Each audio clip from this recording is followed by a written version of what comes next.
Hey guys, Cody here, KIG Outdoors. Today we're coming to you from the woods. That's right, from the woods. I actually got out and did a little hunting this morning. This would be Sunday morning, and we did a little hunting Saturday morning, and we've seen a whopping 0 deer this morning. We saw about 12 yesterday, 10 to 12, all real early before daylight. They were running. I think something was chasing them real early. Then they come back through and I had to leave. Some things come up, I had to go, but hasn't been a very good morning. With that being said, I'll show you here a picture here in a minute of what's been going on. But like I said, in my previous video, they've been combining out here, so you know, I knew what I was facing. I knew that I could run into some trouble. Maybe the deer kind of left this area, and so be it. And that's part of it, guys. But like I said, I wasn't expecting to see my monster buck, but it would have been nice. What we're doing out here today is we're going to be putting out the 2 deer feeders that I made in my previous video. I've got them all done. I've got 2 T-posts. We're going to drive them in the ground. Here in this location, this is actually where I usually put corn on the ground. My blind, or my deer stand, is like right above y'all. And it's about 25 yards away from the deer stand. So what I plan on doing is I'm going to put out 2 of them right here side by side. And I think this will help with a lot of the experiments that I plan on doing with these deer attractives and different things that, you know, guys, I can tell you all day long that, you know, oh, this works great, this works great. The only thing I can really show you to prove it is pictures. So what I'm doing is basically setting up a little mobile refill station where I can come out here and I can try you know, corn, I can try dirt, I can try, you know, just all the products that I can get my hands on. See if one really works better than the other. That's my ultimate goal. So far, about everything that we put out has been good stuff. I mean, I have not, other than the peanut butter, I have not ran across something that wasn't good stuff. So guys, we're gonna go ahead and put these out, and then we're gonna get out of here so that we can come back this evening and do a little muzzleloader deer hunting, and hopefully the deer will move in, wake up, or wherever the heck they're at, they'll come out. So let's go ahead and get that knocked out.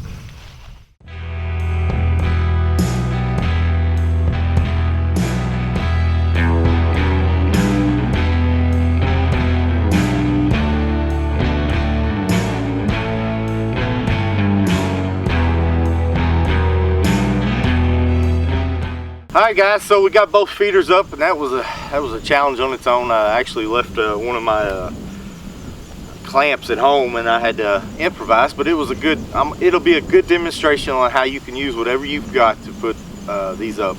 Also, one of the main things that I was trying to do was put them on T-posts. That way, no matter where you're at, you can put these feeders up. You know, if it's in the middle of a field, if you ain't got a tree, or you're in a bushy area and it doesn't really have a good structure, you can literally drive these T-posts down and put them anywhere you want them. So now we're going to fill them up. That's our next challenge. Corn, we have Persimmons Crush, dried molasses. That's the mixture that I want to be using today. I know what you're thinking. I'm not going to be using the molasses. The molasses is going in one of these by itself.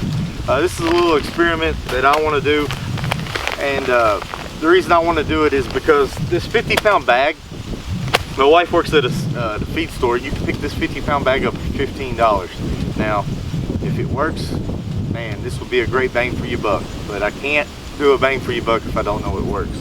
I know cattle love it. They go crazy for it. You know, deer love molasses. They go crazy for it. So why not give it a try? So I'm going to fill this whole tube up of nothing but dried molasses and see if it actually works. See what we get on the old cam. That way we're not really competing with 2 products with corn in it. We're just going to try this by itself. It's kind of a grainy mixture, and I'm sure I'll lose a lot when it rains and it gets wet. It's going to fall down, which, you know, hey, I have no problem with that. That's part of it, but I'm going to give it a try. The second thing we're going to be using is the Persimmons Crush. We're going to be mixing it with corn as a topper, and if you don't know what Persimmons is, Google it. It is a tree that produces these little orange fruits that almost look like tomatoes. If you're human, you don't want to eat them till the first frost. After that, then they become pretty good. Until then, they're really bitter. Deer love them. Deer go crazy for them. If you don't have a persimmons tree where you're at, and once you Google it, see if you can grow a persimmons tree in your area. If you can, I highly recommend you putting them out. I mean, why wouldn't you? It's a wild, deer attractive that produces fruit, and it's gonna, you know, if a deer walks by here 100 times and he knows that he got persimmons over there one time, he's gonna come back at least once to go get him a bite of persimmons. So I highly recommend y'all trying to put out some persimmons trees. So that's what we're gonna be doing. We're gonna mix this corn up. We're gonna fill that tube up. We're gonna put some of this in there, some of this, some of that, and go from there.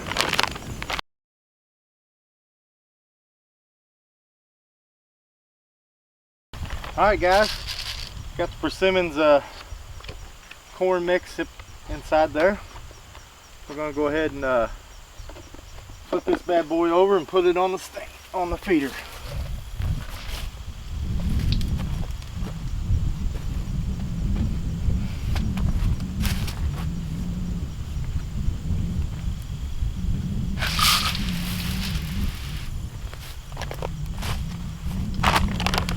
So I will say this much, that putting that little slot in there with this really made a big difference as far as I can see. So time for the molasses.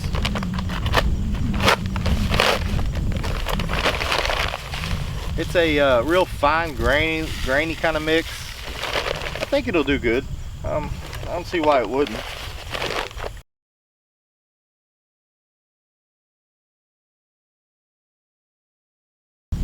All right, so we got the dried molasses in this tube. Got it pre-filled. Let's see how hard it is to put a product in one of these feeders without actually putting a cap on it. So here goes nothing.